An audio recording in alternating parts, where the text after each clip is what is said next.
Want a cookie? Oh, I know you just ate, so you're craving something a little sweet. Besides, one cookie isn't gonna kill you. How about half? Just a bite? Bite it. Bite it. Bite it. Food noise isn't fair, but Mochi Health is. Your affordable GLP-1 source that puts you on a path to successful weight loss by quieting food noise. Bite it. Shh. Learn more at joinmochi.com. Mochi members have access to licensed physicians and nutritionists. Results may vary. The surest path to getting elite NHL talent runs to the very top of the draft order. And for the Vancouver Canucks, that means embracing the hard truth of a painful, disciplined rebuild. But discipline doesn't necessarily mean standing still. Great teams find shortcuts, not by sacrificing their future, but by taking calculated risks on high pedigree players whose value has essentially bottomed out. We're talking about the next Marcus Naslund, the next Sam Bennett. The list goes on. This is Trade Target's 10 buy low risks for the Vancouver Canucks. Power play goal. Elias. Anderson. DT Miller scores. Broke it free from Henderson. Got it to Besser in front. Backhander scores. The puck back in. Campoli trying to clear it. Burrows is pressed. Got the puck loose to Edwards. Back in for Alex Burrows. It's up in the air. Now McKinnon to the side. No! With the left glove. Are you kidding me? What a save! Hey, Canucks Nation. Brandon Alston here, play-by-play for the Yacht Canucks. You've got it locked in the line change. The Vancouver Canucks podcast.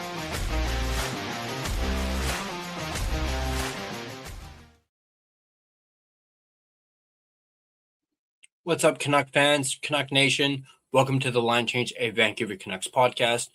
Now, rebuilding is a necessity, but it comes with a very real cost in terms of organizational culture and fan investment.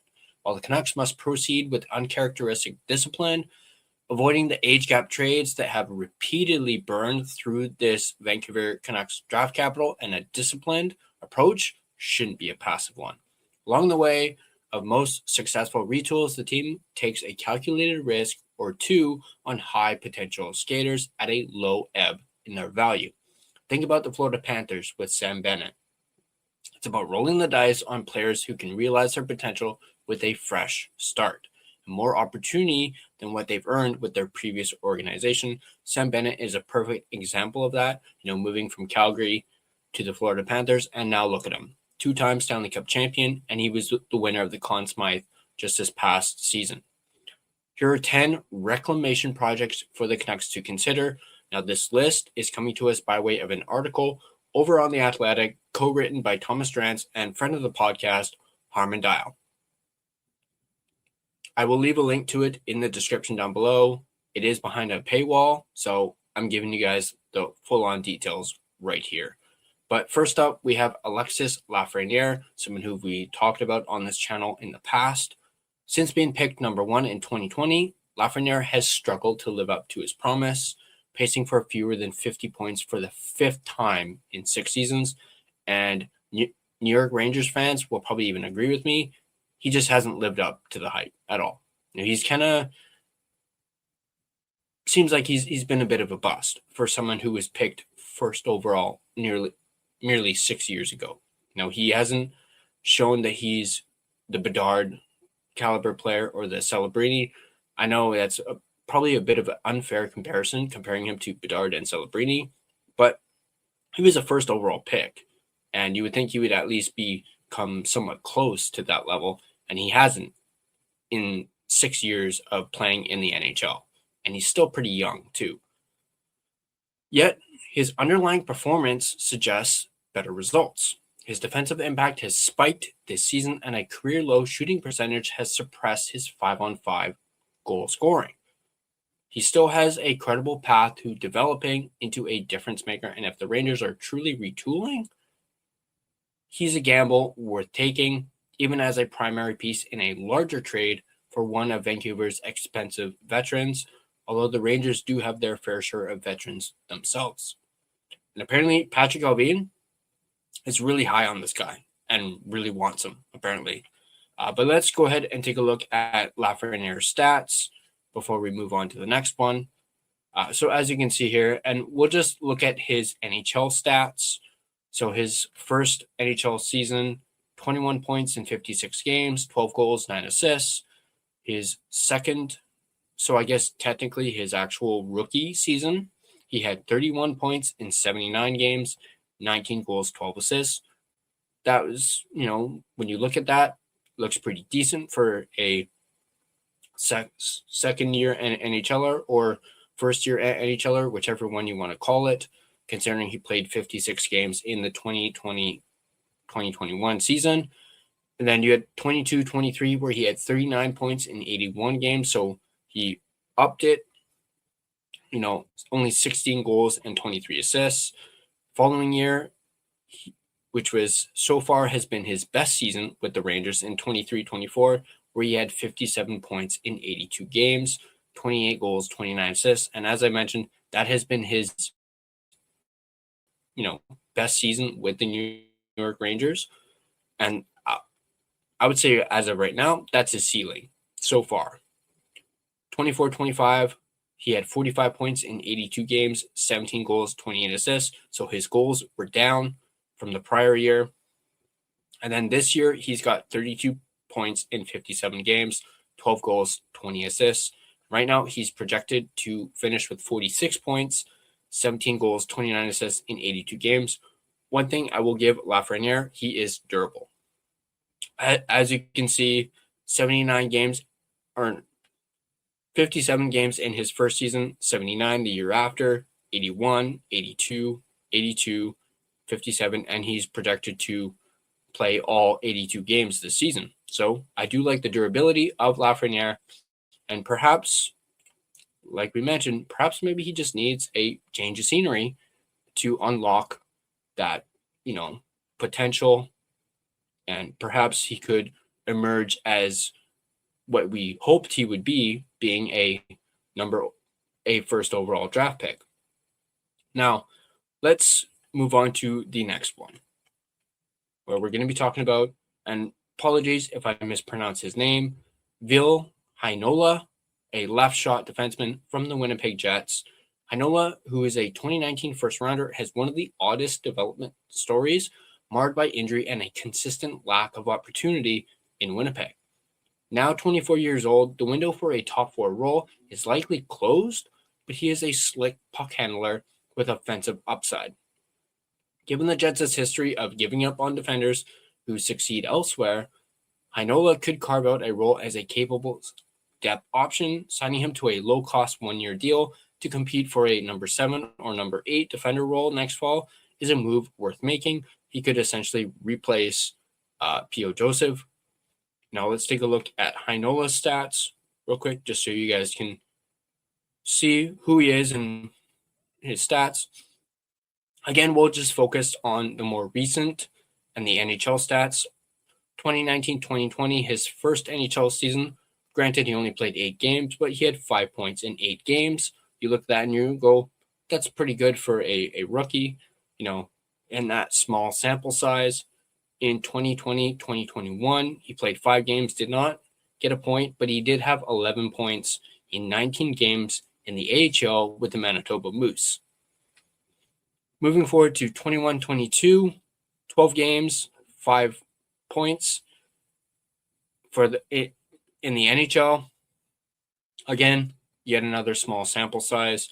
And then he had 26 points in 41 games with the Manitoba Moose that season, or that year rather. 22-23 with the Jets, 10 games, 1 point. Again, struggling at the NHL level. And then he goes back down to the AHL and has 37 points in 48 games with the Moose. He ends up starting the 23-24 season in the AHL and racks up 27 points in 41 games, 10 goals, 17 assists. Then he comes back up to the NHL, 1 point in 18 games. Once again, finds himself back down in the AHL, only plays 2 games with 1 point. And so far this year, he's been stuck in the AHL, playing for the Manitoba Moose, where he has 19 points in 42 games. He's projected to finish with 32 points in 72 games, 3 goals and 29 assists. So obviously he's kind of struggled at the NHL level. Personally, I'm not really big on, getting a defenseman. I think the Canucks are kind of stockpiled on defensemen with the likes of, Tom Willander, DPD, Kirill Kudryavtsev, and I just think there's a bit of a logjam when it comes to defensemen. Granted, they're likely going to be losing Tyler Myers perhaps next year or the year after and are going to need to replenish, but they also have some defensemen in their system already. So I'm a bit against getting a defenseman in a trade. I would much prefer them getting a forward, but again, that is just my own personal opinion. But let's move on to the next player, where it is Isaac Rosen, who's a right winger from the Buffalo Sabres. Rosen is a classic buy low candidate. The 22-year-old winger has produced at a very impressive clip in the AHL, but has struggled to find a regular NHL role, as he's a bit perimeter-oriented and redundant in Buffalo's deep forward system. The Canucks can be patient and offer the opportunities that simply won't exist in Buffalo. He feels like a sharp profile bet for somebody to acquire in the weeks and months to come. Let's take a look at Rosen's stats.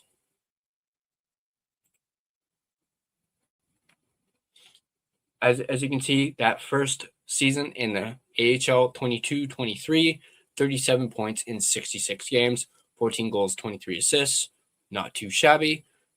His, rookie season in the NHL 23-24, 7 games played with Buffalo, did not have any points.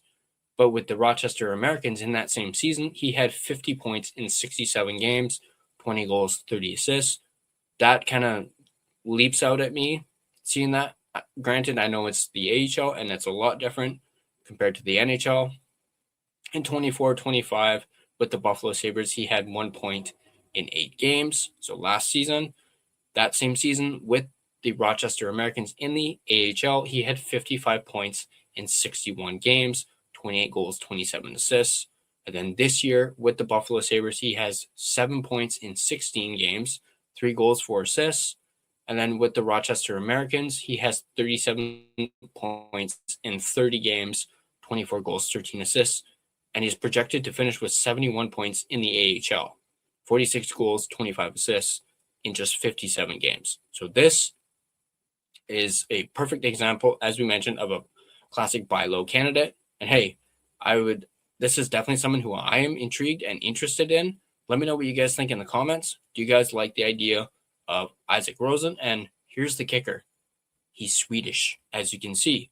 So another Swede.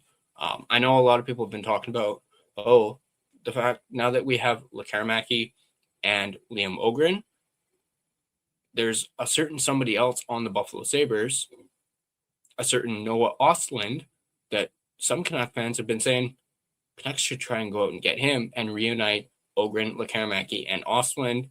Apparently, that is a trio that played together. I believe it was in Europe, and all three of them are friends, and perhaps that chemistry could be used for the Vancouver Canucks. Just an idea.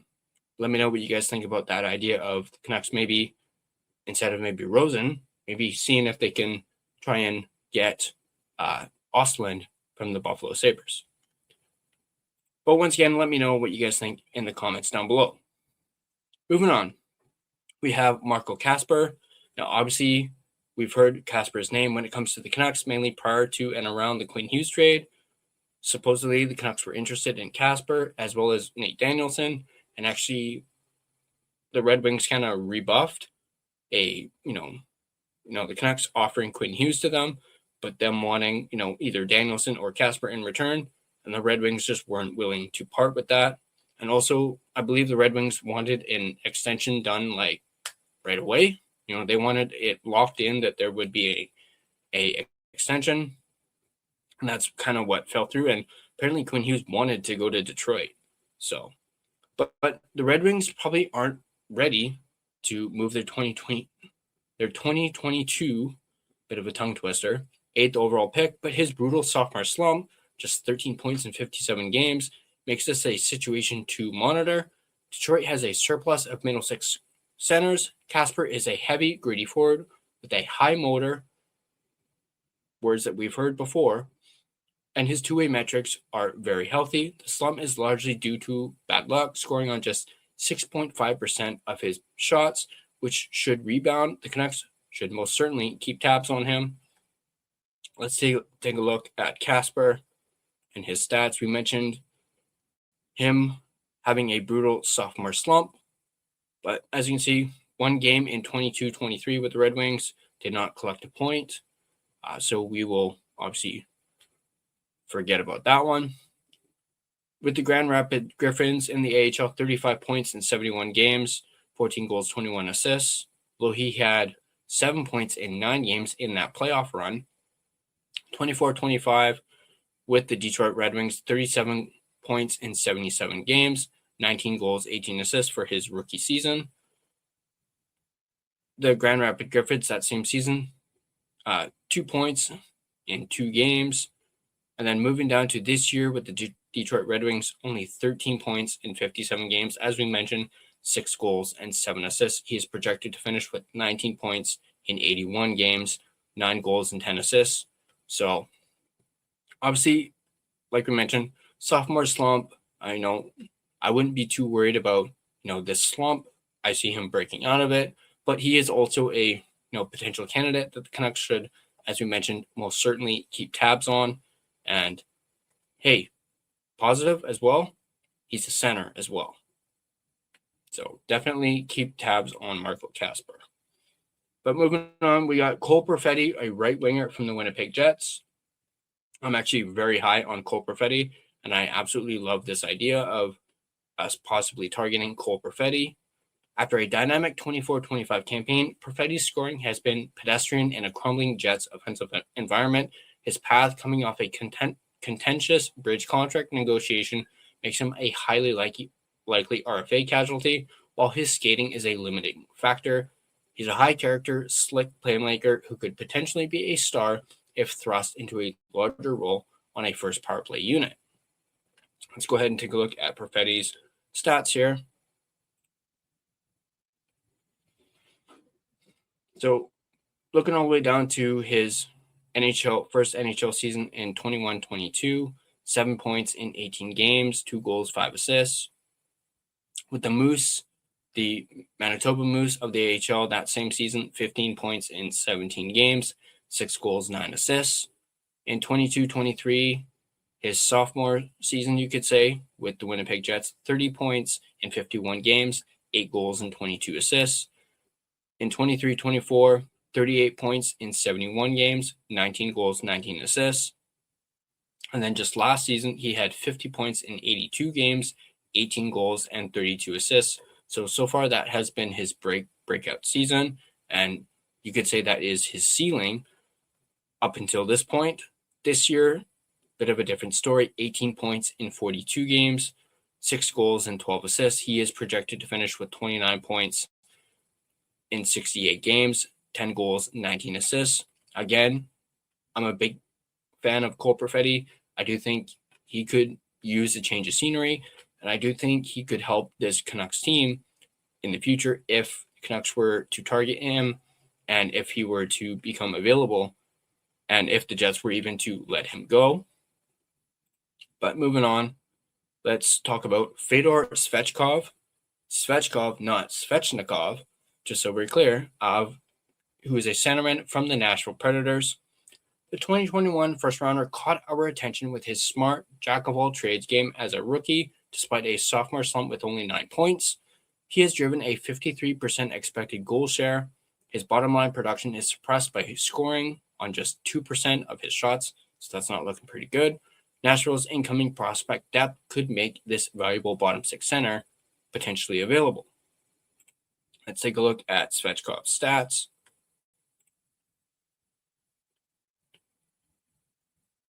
Starting from 23-24, looking at his first AHL season, he had 39 points in 57 games, 16 goals, and 23 assists.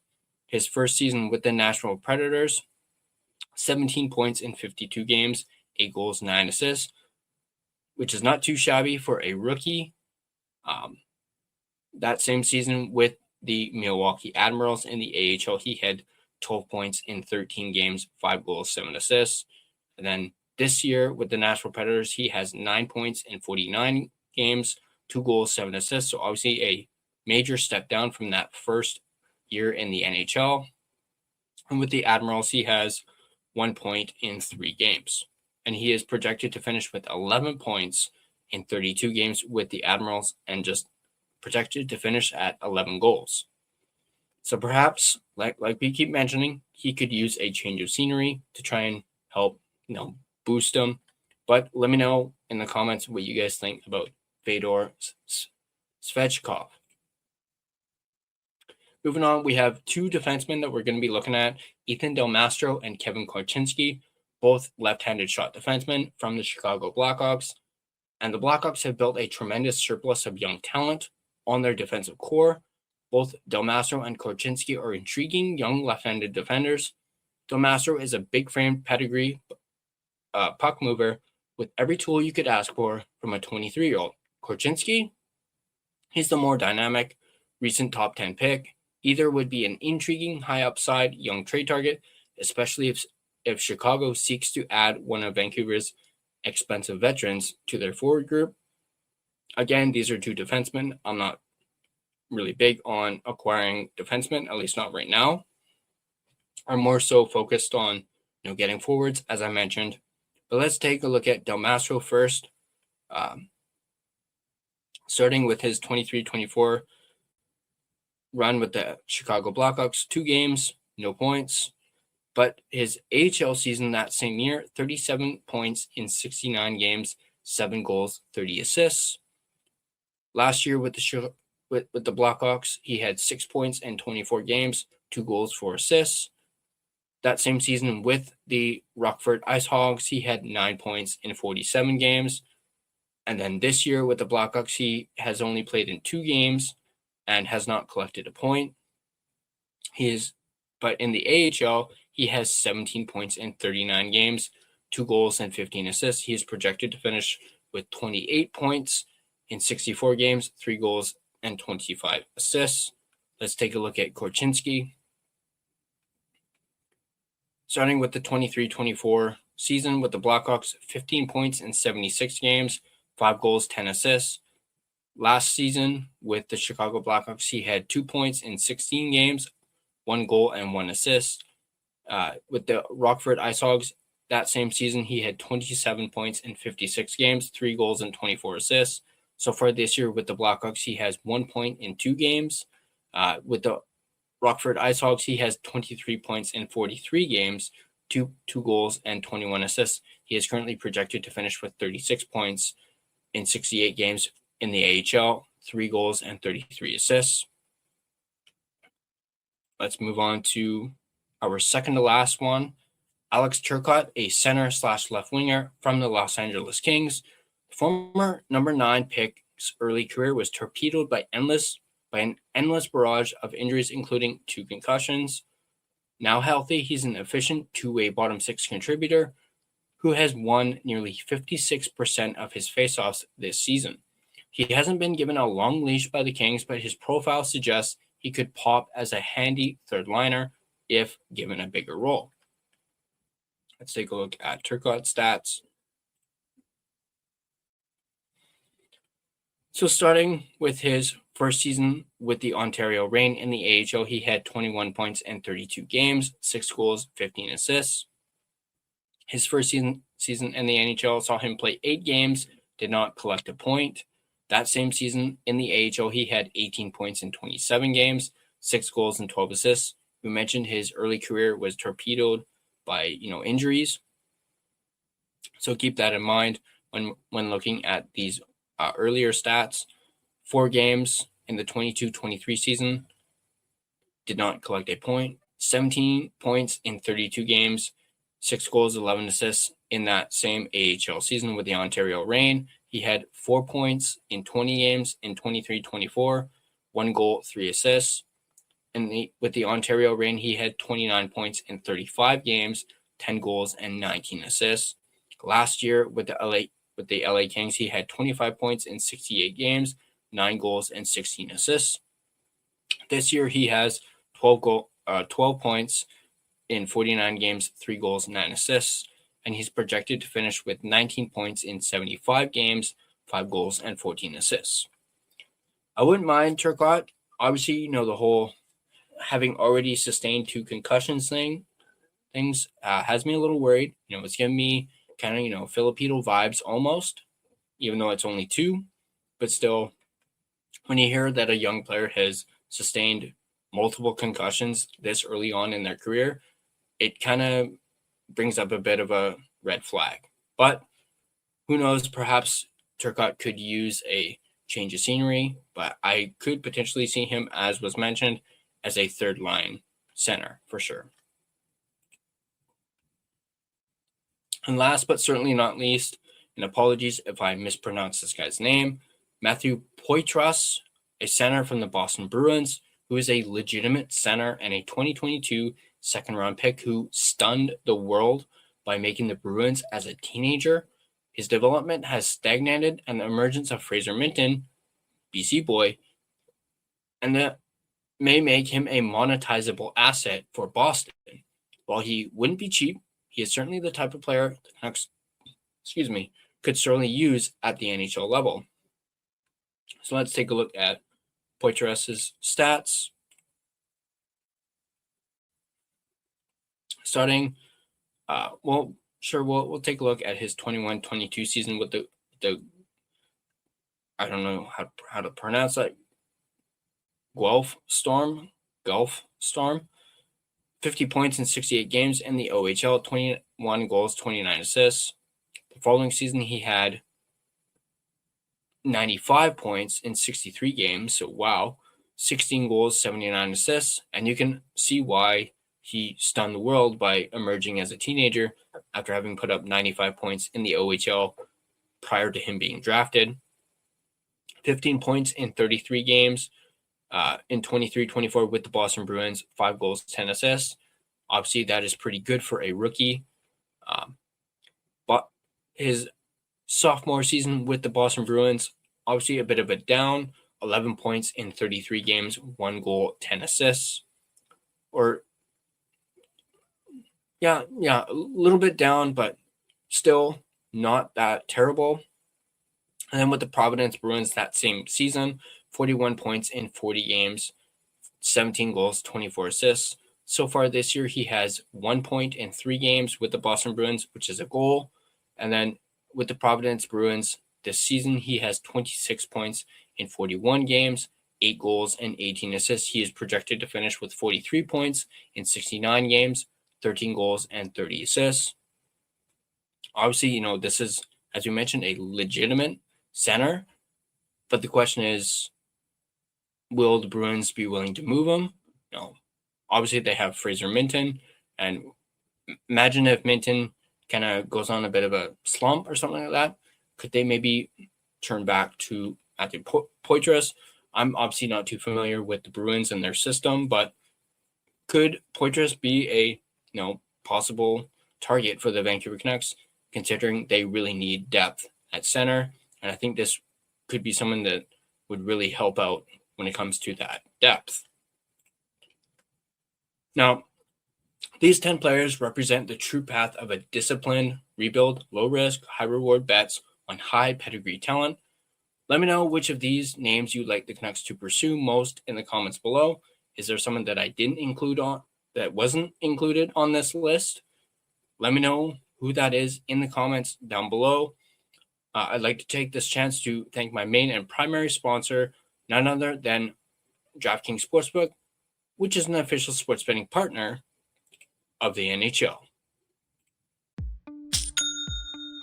Nobody does selling better than Shopify. Shopify is the home of the #1 checkout on the planet. And the not-so-secret secret, with Shop Pay that boosts conversions up to 50%, meaning way less carts go abandoned and way more sales going through. So if you're into growing your business, your commerce platform better be ready to sell wherever your customers are scrolling or strolling. On the web, in your store, in their feed, and everywhere in between.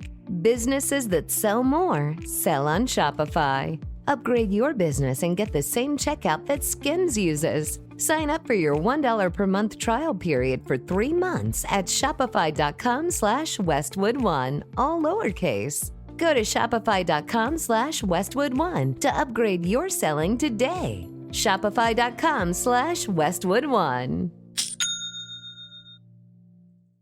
The secret is out. With millions of younger-looking customers across the country, Plexiderm is one of the most highly sought-after products on the market. It visibly shrinks under-eye bags and smooths out crow's feet in minutes, and the effects last up to 10 hours. Influencers love it, magazines feature it, and people just can't get enough of it. As a matter of fact, Elle Magazine gave it an Editor's Choice Award as Best Instant Wrinkle Filler for 2025. In as little as 10 minutes, Plexiderm reduces the appearance of fine lines, wrinkles, and those dreaded under-eye bags. So yes, you can look years younger in minutes, and the effects last for hours. No surgery, no gimmicks, just results. The best news, you can try Plexiderm for only $14.95. Plus, get free shipping. Don't wait. Order Plexiderm today. Visit plexiderm.com/special. That's plexiderm.com/special. Paid for by Sheer Science. Hey, want a cookie? Oh, I know you just ate, so you're craving something a little sweet. Besides, one cookie isn't gonna kill you. How about half? Just a bite? Bite it. Bite it. Bite it. Food noise isn't fair, but Mochi Health is. Your affordable GLP-1 source that puts you on a path to successful weight loss by quieting food noise. Bite it. Shh. Learn more at joinmochi.com. Mochi members have access to licensed physicians and nutritionists. Results may vary. DraftKings Sportsbook, an official sports betting partner of the NHL, is built for the fastest game on ice. With player props and live betting, every shift, every shot, every save gives you options to get in on the game with DraftKings Sportsbook. New customers bet just $5, and if your bet wins, you get $300 in bonus bets instantly. Download the DraftKings Sportsbook app and use code THPN, that's code THPN, to turn $5 into $300 in bonus bets if your bet wins. In partnership with DraftKings, the crown is yours. Gambling problem? Call 1-800-GAMBLER. In New York, call 877-8-HOPE-NY or text HOPE-NY. In Connecticut, call 888-789-7777 or visit ccpg.org. On behalf of Boot Hill Casino in Kansas, wager tax pass-through may apply in Illinois, 21 plus in most states. Void in Ontario, restrictions apply. Bet must win to receive bonus bets, which will expire in 7 days. Minimum odds required. For additional terms and responsible gaming resources, see dkng.co/audio. This is a limited time offer. Copyright 2026 NHL, all rights reserved.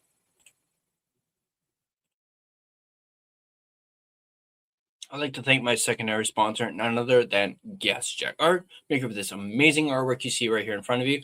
And you guys can check them out yourselves at GassyJackArt.com.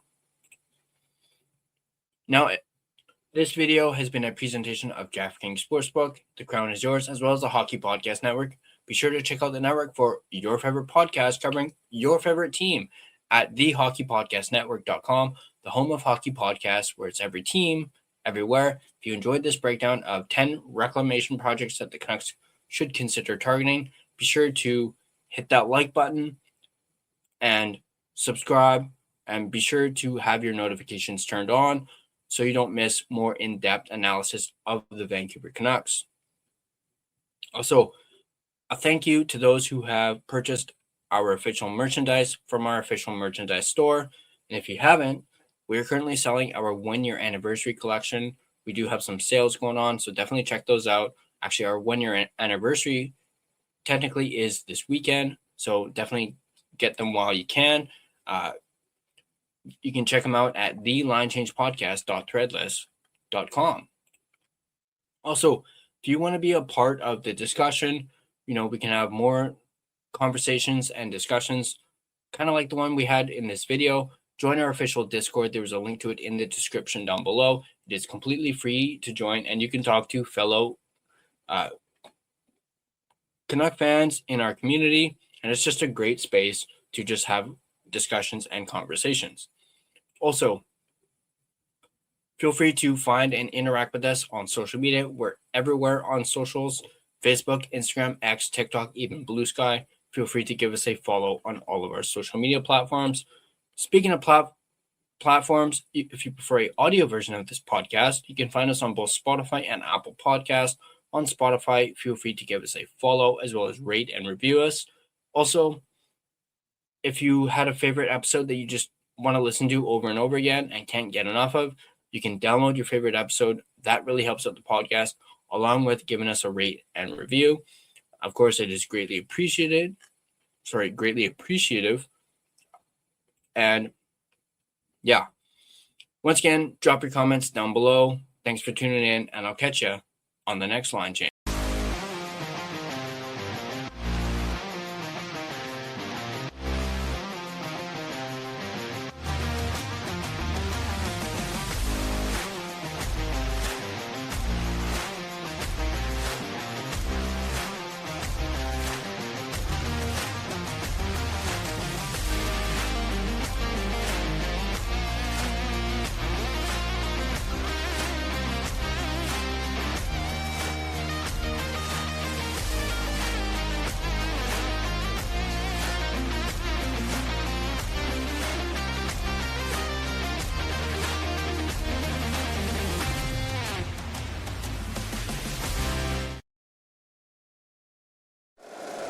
If you like the show, please take a moment to rate, review, and subscribe. It really does help the show to grow. Thank you for listening.